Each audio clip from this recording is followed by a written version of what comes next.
Denver, you are not getting the Olympics anytime soon. Salt Lake City beat out Denver and winning the potential bid for the 2030 Winter Games. Last month, Denver officials were showing off what the city has to offer to USOC leaders. But it wasn't enough to win over the United States Olympic Committee from choosing the city that's hosted the games before. Salt Lake City hosted the Winter Games back in 2002.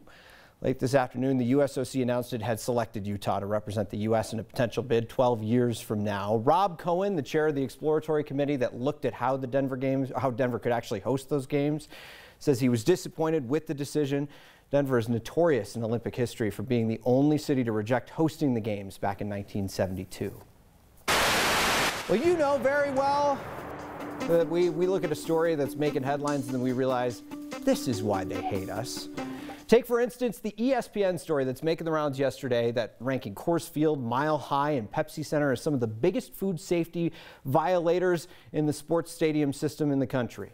It had people swearing off stadium food on social media, but the people who inspect those stadiums tell us that story is missing a whole lot of context. Allow me to read aloud from the lead sentence of the ESPN story.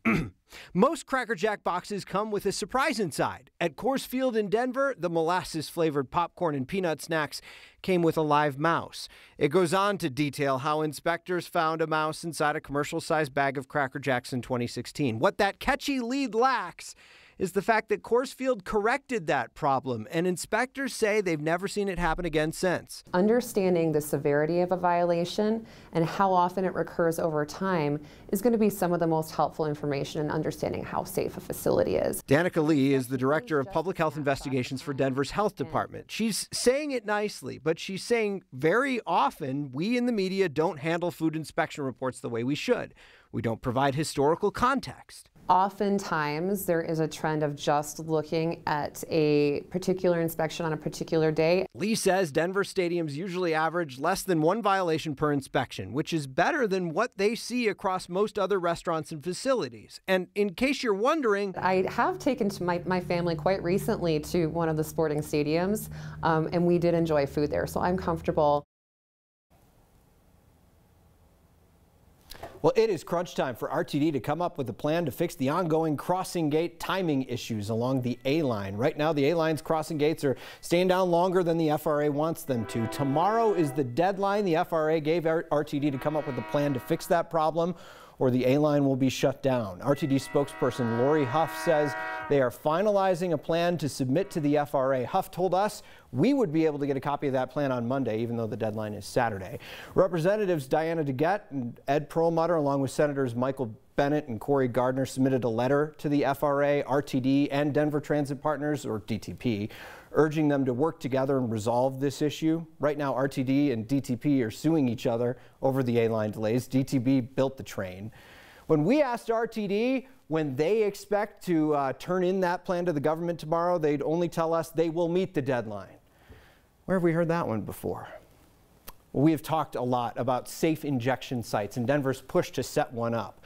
But what we don't want to lose sight of is that is just one part of a much larger conversation in our state about fighting the opioid epidemic. Here's our Anusha Roy. A staggering 87% of problems with opioids, like addiction, start with leftover pills, according to a drug addiction expert.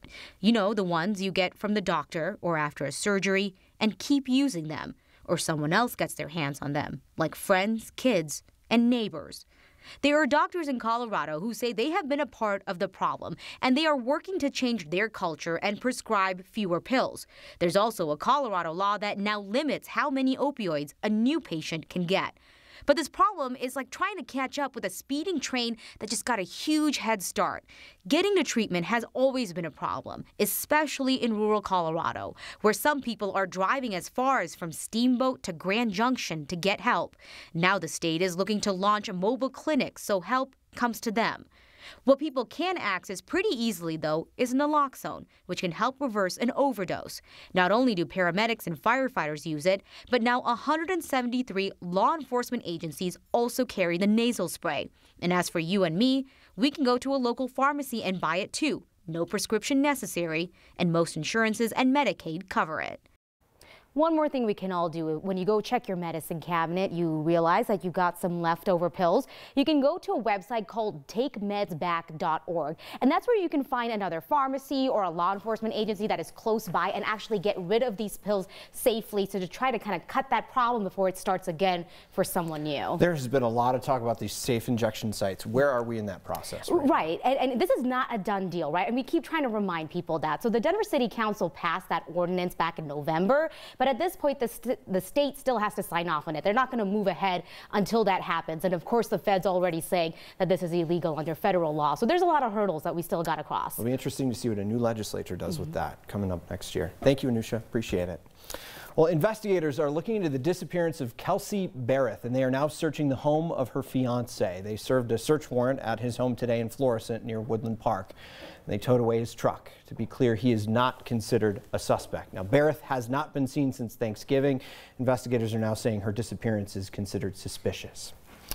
A private community school is getting kicked out. The school is Tubman Hilliard Global Academy. Denver Housing Authority owns the building where the school was located. Today, both sides were in court asking a judge to decide on the school's future. Our Sonia Gutierrez was there for the full-day fight. You can correct me if I'm wrong. You're wrong. Is that I'm wrong? Okay. A tense court hearing. DHA questions whether or not the school is still up and running. You were there 3 separate times. The first time, there were no children there. Is that correct? Correct.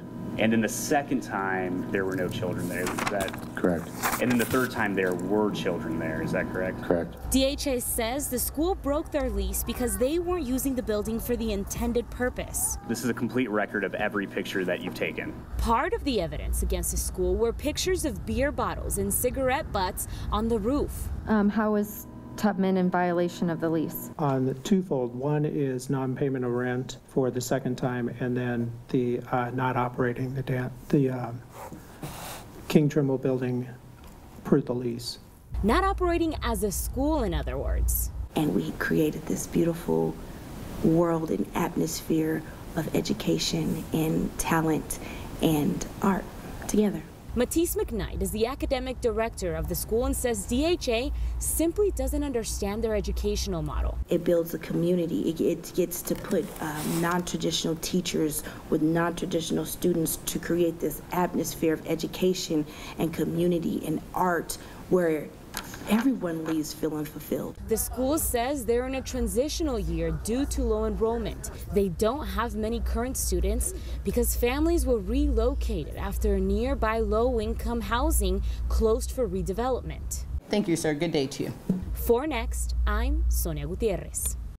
Now, in the end, the judge ruled in favor of the Housing Authority, putting an end to the fight and the 10-year lease that was signed back in 2012. Court documents said rent was only $200. At the Streets of London pub, no Nazis are allowed. The 20-year-old pub in Denver's Cap Hill neighborhood is making it clear it will not tolerate hate within its doors. The pub's new owners just adopted the new policy and has it posted right above the bar's doors. He told 9 News photojournalist Corky Scholl that he's trying to squash the rumors that the pub is a Nazi hangout. This bar's been here for over 20 years on Colfax, just putting out great drinks and great music. My name's John Elliott.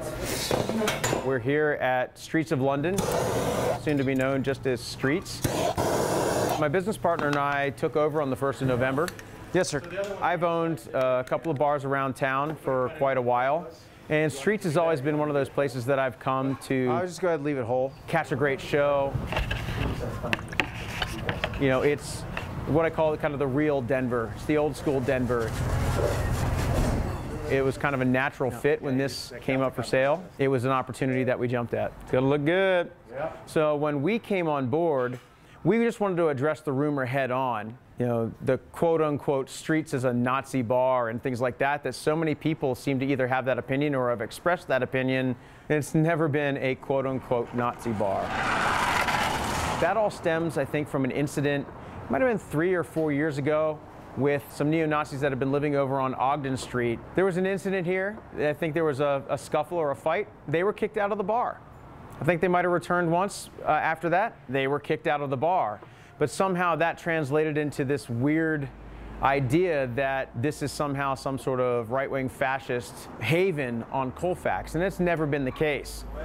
That kind of attitude and that kind of ideology simply isn't welcome here. You know, for those people that are going to make the argument, oh, well, aren't you prejudiced against Nazis? Well, yeah, that kind of stuff's not welcome here. Douglas County calls it the Tree of Lost Ornaments, and it could be holding something very valuable to your family. It's Friday, and you know what that means. My good news is I have the best smoked salmon in town, fresh from Scotland, flown in today. That could be good news for a lot of us. I'm fine. I will be back soon. Everything is really normal and not a reason for concern.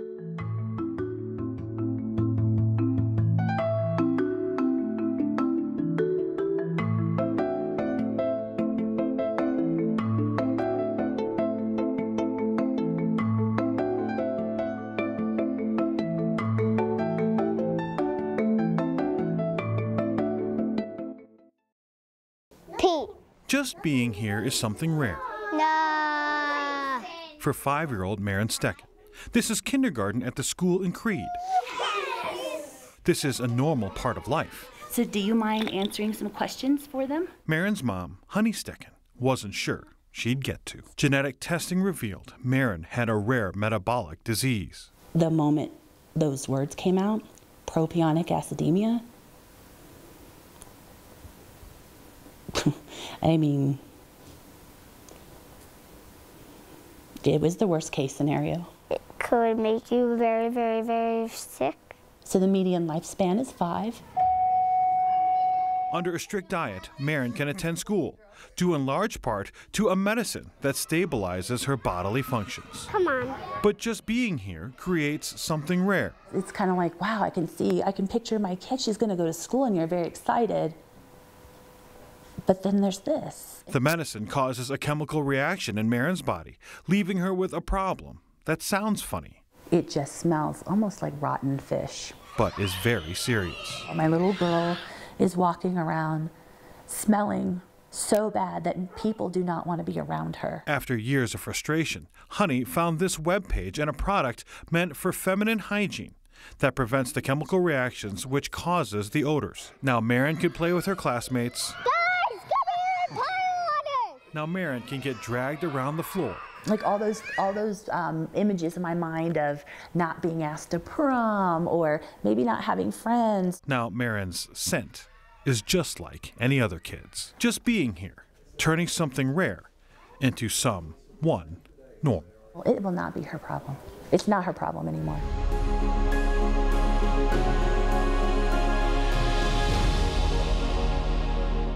We all want, our community to be a better place. And how do we do that? By informing the community, by being a part of the community, and by listening to the community. There is a inscription on this one from Grandpa and Grandma Yelk.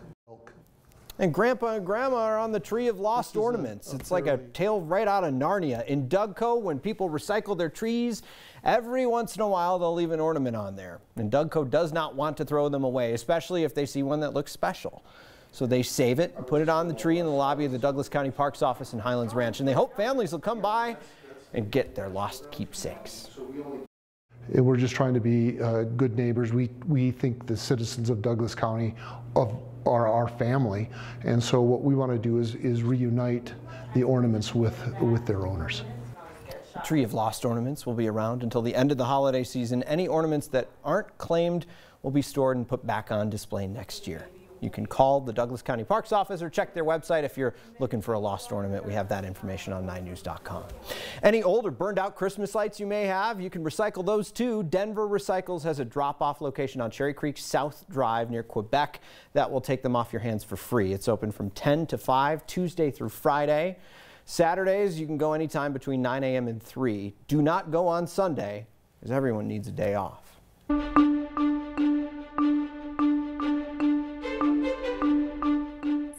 many people have been asking if we're going to get a white Christmas. Friends, I don't know yet. It doesn't look very hopeful at this point, but the forecast does not go that far out.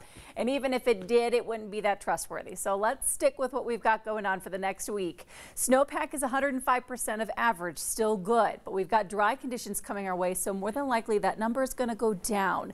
And we really don't want that to happen because we've got severe to exceptional drought conditions that continue across western and southwest Colorado. We've got one disturbance that could help things, I should say, coming up next week. But it's for the mountains only. The forecast here for Denver, dry and mild. If you're headed out to watch the Broncos versus the Browns, we'll be at 45 at kickoff, which is at 6:20 tomorrow. Look for partly cloudy skies after a cloudy day. Skies will clear quickly and temperatures will cool off quickly as well. A lot of clearing on Sunday. Highs will reach about 56. So even with that weak disturbance that comes through, we're going to be very mild. And Denver stays mild next week. Highs will be in the 50s. Wednesday, we'll see a few more clouds. That's the day where we have a pretty decent chance for some more mountain snow that will continue to help some of those drought conditions. My good news is my daughter got second place in the geography bee at school. Good for her. Let's hear what else has Coloradans smiling on Friday. And it's a sign that made me slow down because I thought I saw a colorful word. And apparently that's exactly what it's supposed to do.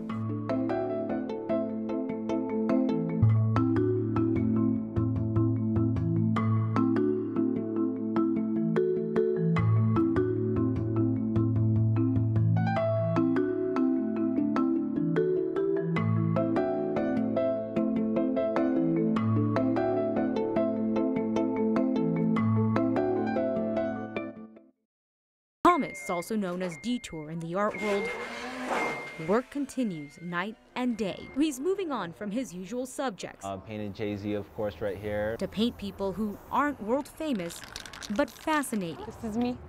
It's roses mixed with line work and my face. He's drawing attention to the lives of local women of color. A lot of times when a lot of people of color go to a museum, it's really hard to find individuals that kind of look like us in these masterpieces. So for me, it's really important to start putting people of color, especially females, in my life on these beautiful portraits. So that way, in 100 years, people will look back and say, okay, they were represented, they were here. And his muse, Tanya Saleh, is an artist in her own right.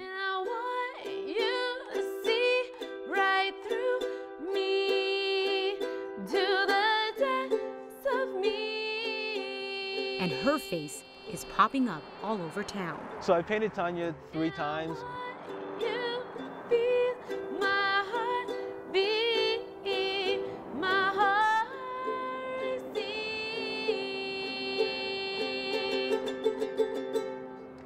I think this one might be my favorite. You only see what's on the surface, but you have to dive deep into a person to see who they are. It makes me proud and it makes me grateful that I could be an inspiration to someone. The colors on these walls radiate confidence. That girl portrays determination. And it's reactions like that. And now they have something beautiful to stare at with a positive message. That keep Detour working day after day. To take people from these neighborhoods and to amplify us, it's kind of like we're still leaving our mark. I want them to feel proud about themselves and how they look and who they are. The whole idea of Next is that we want you to hear things and say, right on, that's what I'm thinking. And we also want you to hear things that make you squirm a little bit, make you uncomfortable, perspectives that you might not have considered, but are still thoughtful. And it's okay if you hear things that you don't like, because you're smart enough to decide whether or not you agree with it. Let's consider different perspectives. Let's give you good information so that you can make smart choices. You should expect to see and hear things that you have not seen and heard anywhere else. There have been some frightening things in the news lately. Check in with your family and friends. If you or someone you know needs mental health support or emotional help, it's available right this second. Call or text Colorado Crisis Services.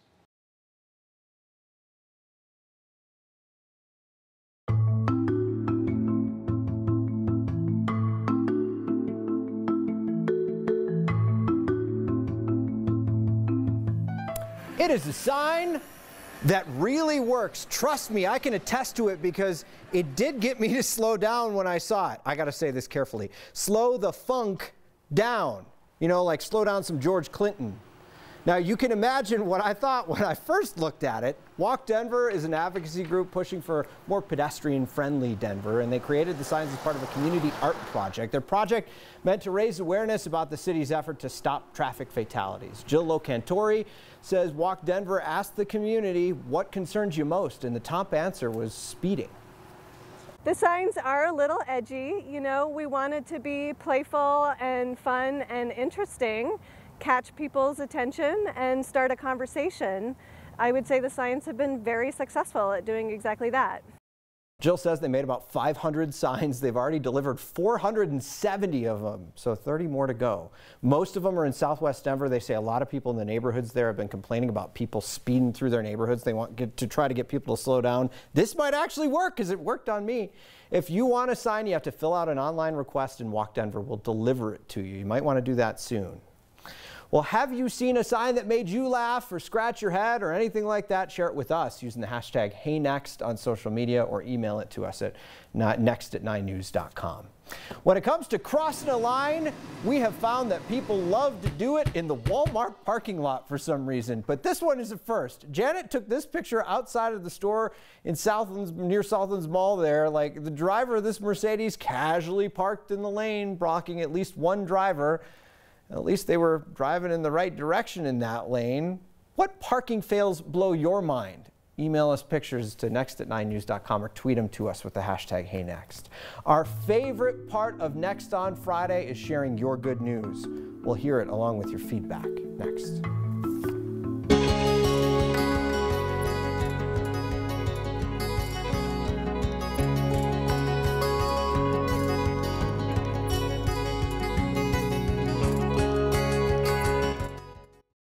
People don't always believe this, but I'm allowed to speak my mind on this show, and I'm allowed to showcase your thoughtful perspectives, even if the bosses don't agree with them. That really does happen here.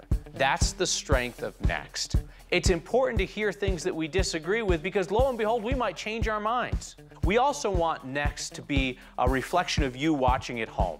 You're smart, funny, and you're unapologetically honest, even when it gets you in trouble. And that's what we hope that the show is as well. I'm Kathy Sabin, telling Colorado's weather stories. 9 News everywhere.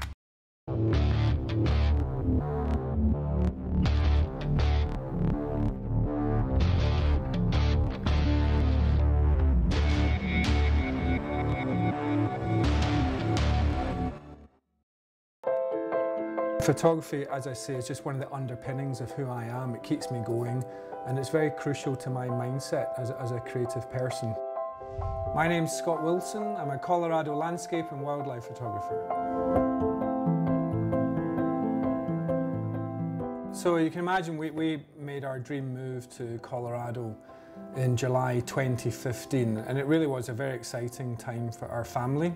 Children settled very quickly. My wife loves it here, and we really thought we'd made it. And then 1 year later, we had the awful news that I had stage 4 colon cancer, having had a colonoscopy, and that was the diagnosis. So for that moment you feel like life has stopped. Of course the reality is life hasn't stopped.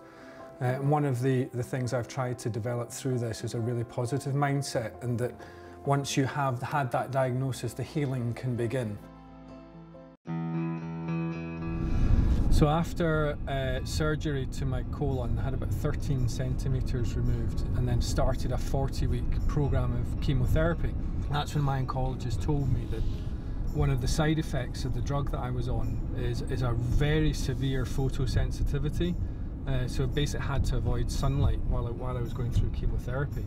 And it was like being punched twice. Like, you've got cancer, oh, and by the way, you can't shoot. And I thought, well, that's not how I want to live my life. So I just looked for different ways to shoot. And then over the course of a year, I found I'd built a portfolio, and I talked to a really good friend about, I've got this idea.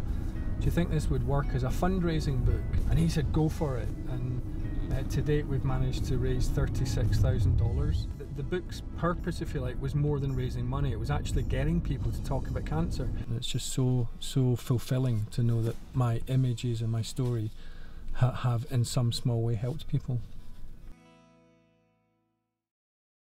My good news is it's Friday, and I get to fill in a lot on Fridays where we get to hear your good news, your headlines. Today, your good news comes from those who are hanging out around Denver's Christkindl Market. I love it. The weather is beautiful today. The sun shines. People are happy. This is the best time of the year. Our good news is we're here from North Carolina, and this is my first time in Denver. My good news is Antonio's birthday. We are visiting Denver today. Hoy es el cumpleaños de mi esposo Antonio. Estamos acá en Denver, pues pasando su cumpleaños y visitando la ciudad. My good news for today is it's a beautiful day. Come enjoy the festival at the Christkindl. My good news is I have the best smoked salmon in town. Fresh from Scotland, flown in today. Meine gute Nachricht heute ist, ich habe sehr guten frischen Lachs hier. Frisch geräuchert. My good news is I'm graduating today with my master's in special education. My good news is that I just graduated from college. Mis buenas noticias son que me gradué del colegio con 2 padres inmigrantes. My good news is my daughter got second place in the geography bee at school. And what's the capital of Michigan? Lansing.